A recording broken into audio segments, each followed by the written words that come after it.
Hello, this is Shari BaDu, and I want to welcome you to this evening's Middle World Midweek Moments. As you can see, I'm still John Leto. We haven't quite figured out all the technical end of that, so I am Shari BaDu. And I want to welcome you as we're all slowly coming in. John had to go do some things, and so I'm going to run the broadcast to the best of my ability, and we'll see how it rolls. We're just going to, as we did last week, we're going to go ahead and surrender. We're going to surrender this technical bit.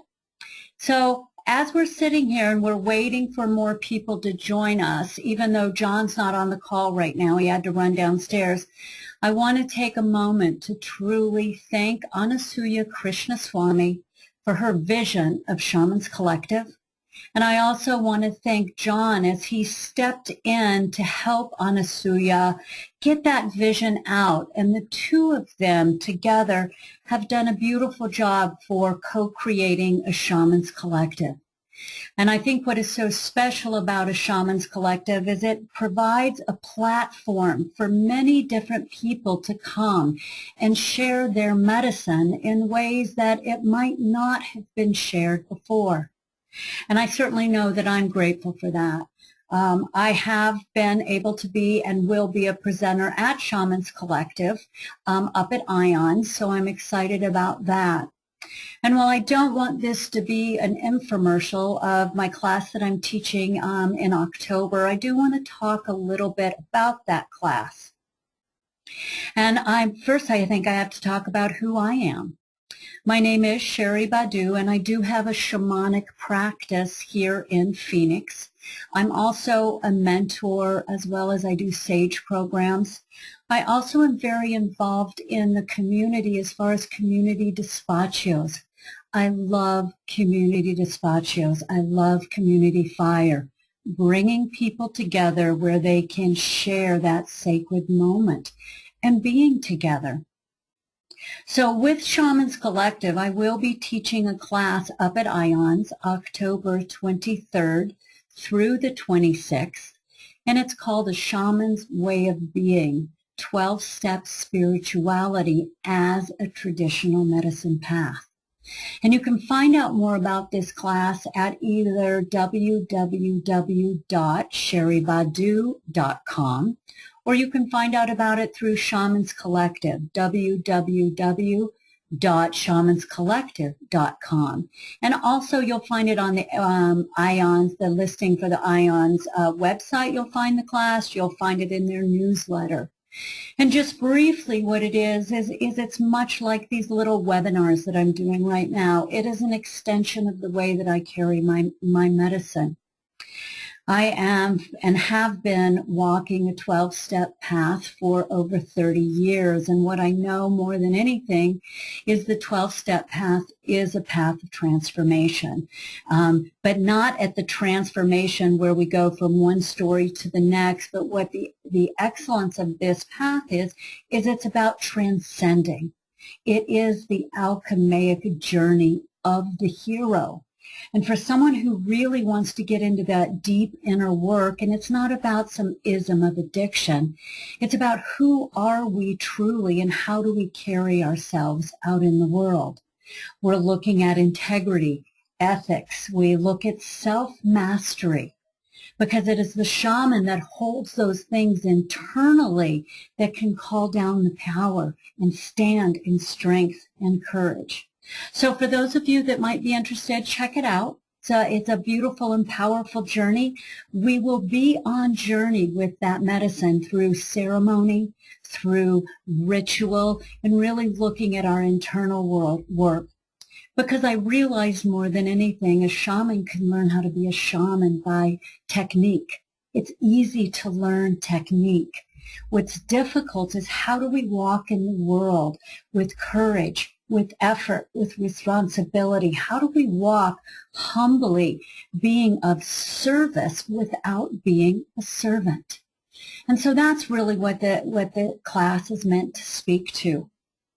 So as we begin these next few minutes, and again, this is that middle world, mid-moment moments, and these are tidbits. These are little hump day helpers to give you some food for thought, to think about your day.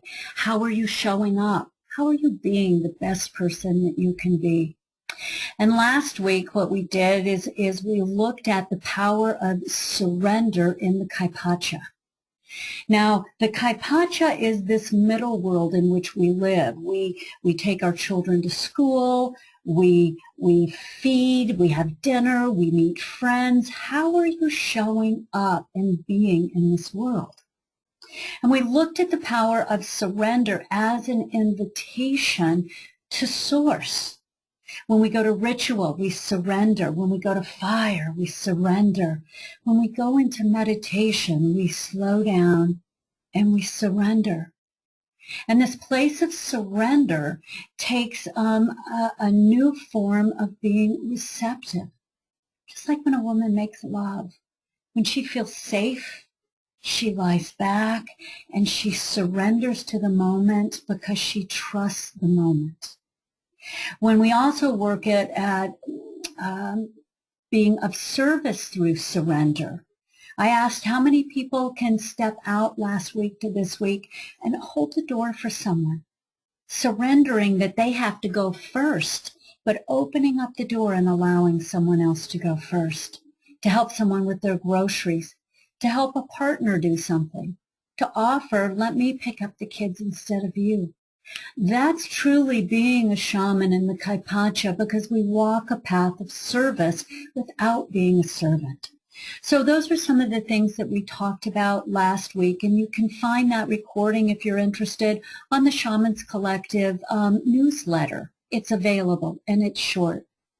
So as we step into this seminar, this little tidbit, these little moments, what we're going to be looking at is the ancient art. That ancient art of storytelling and the power of storytelling and how it affects our brains. Because stories affect us. And then next week I'll be on the road, but we'll still be meeting again on October 22nd. And what that's going to be is ritual in the brain. Look we're always going back to the ritual. We're going back to ceremony. We go back to the brain. So as we're journeying right now and talking about storytelling, what I want you to do is take a moment and take a breath.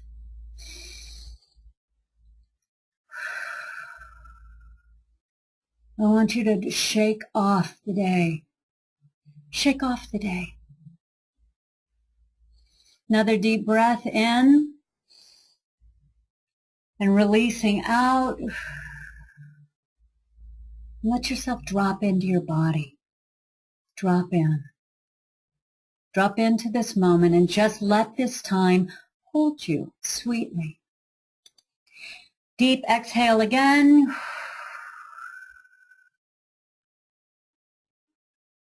Do you know why we exhale like that? Releasing that. What we're doing is we're lowering our blood pressure. Another breath. Lowering that heart rate with a deep exhale. Being in the moment. Shaking off everything that's happened so far this day. Being fully present to the story. The Hopis have a proverb, and the proverb says, those who tell the stories rule the world. And that's true. And when we talked last week, what we talked about is getting caught in story as much as being a storyteller.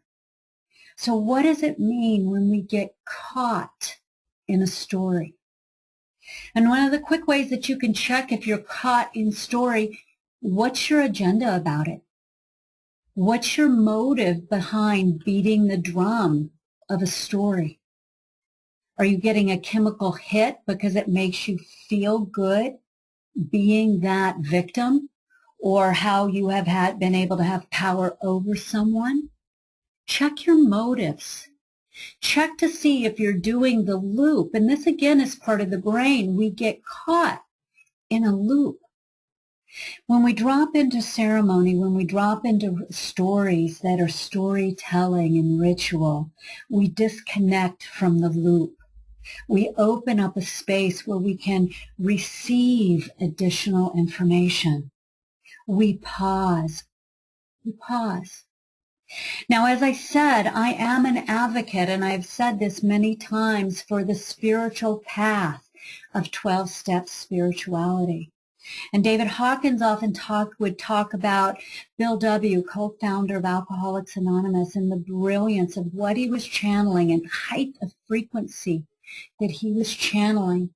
And when you read the stories and that are in the literature of Alcoholics Anonymous, it says that these are the stories.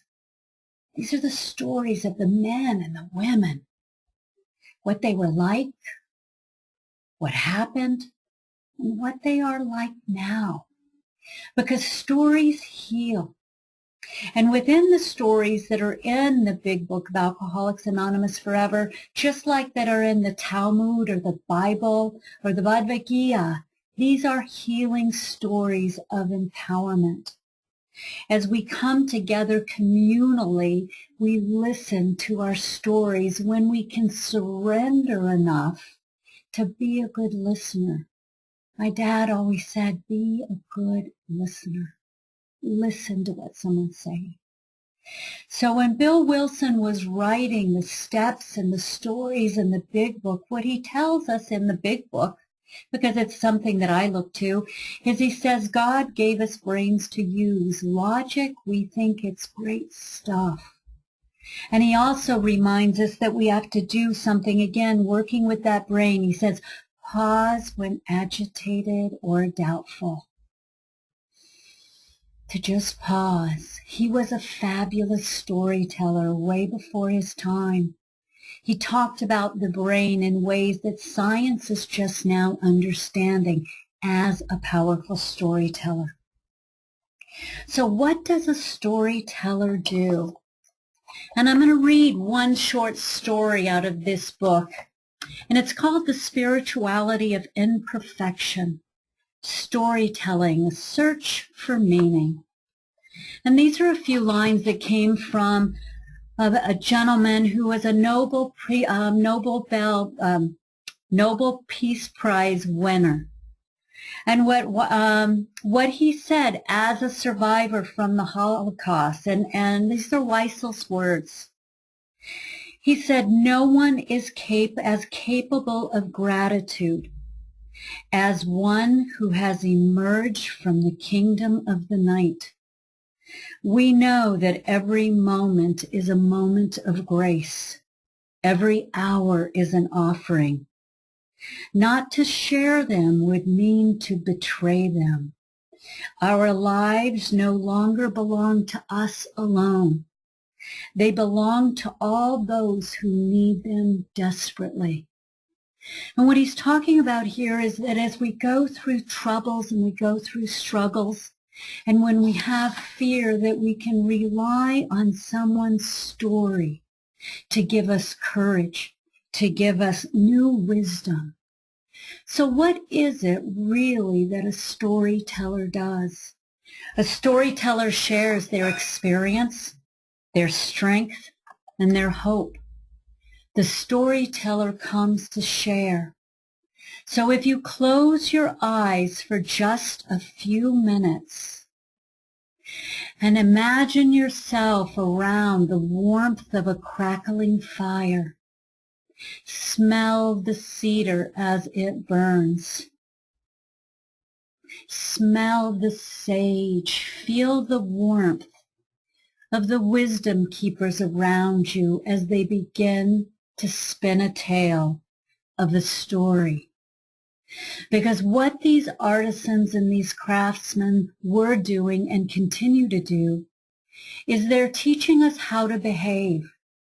They're teaching us how to grasp the threads of wisdom and to weave them into the fabrics of our own life so we may have that grace of being able to share our own experience, our own strength, and our own hope. As the tour guide, which is the storyteller, or think about a shamanic journey.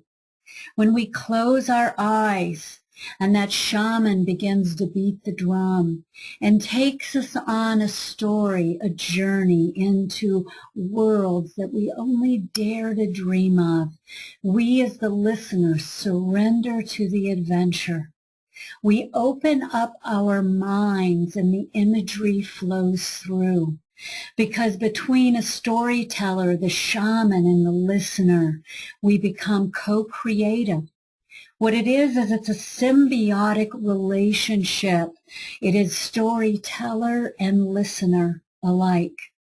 As the storyteller and the listener begin to weave this fabric, as they begin to come together, weaving the spiritual experience together, the energy in the room around the fire begins to build, because there is an opening that is happening from something greater than ourselves. And the storyteller, which is different than film, the storyteller, when he's dealing or she's dealing with that audience and her consciousness is open, she has the ability to shift the story, or he can shift the story depending how the ebb and the flow of the environment of the listeners are going. We are biologically wired for stories. There's a gentleman who's been doing work in this area. The brain science is blown up, and we know that. Paul J. Zak, he wrote a book, and what it is I'll give you the name of it. It is The Moral Molecule, and it says the source of love and prosperity. And what he was looking at is when we're storytelling, when we're feeling all these warm feelings of being around that crackling fire, and we're feeling safe and we're feeling nurtured, and we're hanging on every word of that storyteller, we begin to release neurochemicals into the brain. The serotonin drops, those feel-goods happens, just like we can do in meditation, we do through listening to stories. And what he identified was the oxytocin. They call it the love molecule, that it feels that feeling of being loved. So as he identified this oxytocin, which we have the whole pharmacy in our brain, we can release it and let it go. So when we listen to a story, we are always the co-creator of our own reality. We can come to a story going, fine, what are you going to tell me? What have you got to tell me? Or we can come to a story and surrender to it. I had the wonderful experience of sharing to about 80 men in a rehab center, St. Christopher's in New York.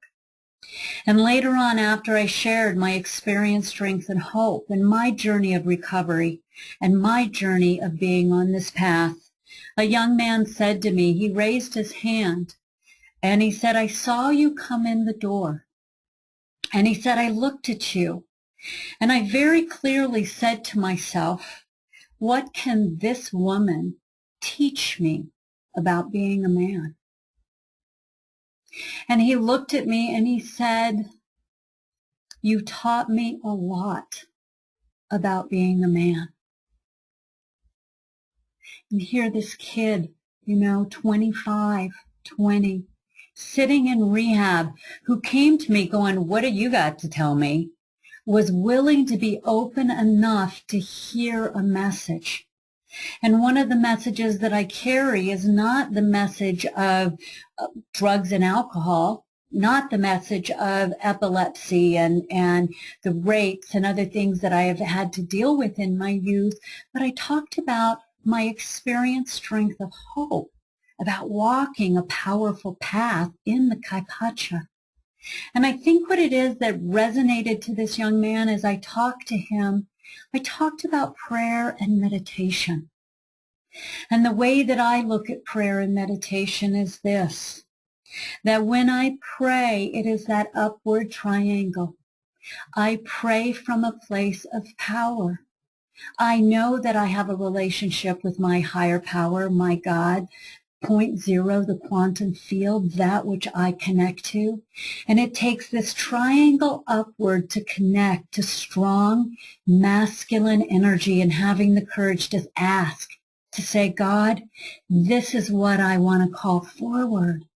This is what I want to experience in my life, how to walk the path of beauty, how to be honest and willing, how to have faith and commitment. And then the next part of the story that I shared with him was not the upside down, the up triangle, but the inverted triangle, the triangle of meditation, which is for me, feminine energy. Because after I ask, and I say, this is the experience that I want to claim for me, I have to be humble enough to pause, to sit now back in stillness and in quiet and be open and feminine and receptive to listen, to listen. So I had this great opportunity. I was invited by a shaman sister of mine, Paula Lockwood, who walks a powerful path. And she said, come and share your experience, strength, and hope with these men. And I'm very grateful for that opportunity. And her medicine is strong and powerful, and she is stunning in the art of altars. And when we go to Ions, she will go with me. And together, as we walk this journey, I have invited her to do a teaching on altars, the power of altars, how to kick up your mojo in altars, because I'm all about kicking up that mojo. So as we're listening to stories, as we're telling our own story, as we're claiming our power in the Kay Pacha, claim it with strength, with courage, with humility, and also claim it in love. Because if you can claim it from that place of surrender to say, this is who I am, and own it, the feelings that happen in the brain as you are your storyteller and you claim your journey with strength and beauty and love, the feelings for love of self flow through you. And this is some of that support work for soul retrievals.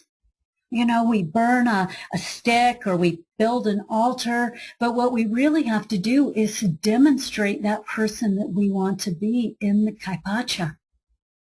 For me, in the way that I walk my medicine, I can't, for me, tell someone to go do something or portray a story or a vision or a hope unless I do it myself. I can't ask anybody to do anything or suggest that they do anything unless I'm doing it also. Because that's the path that I have to walk. For me, it is walking that beauty way.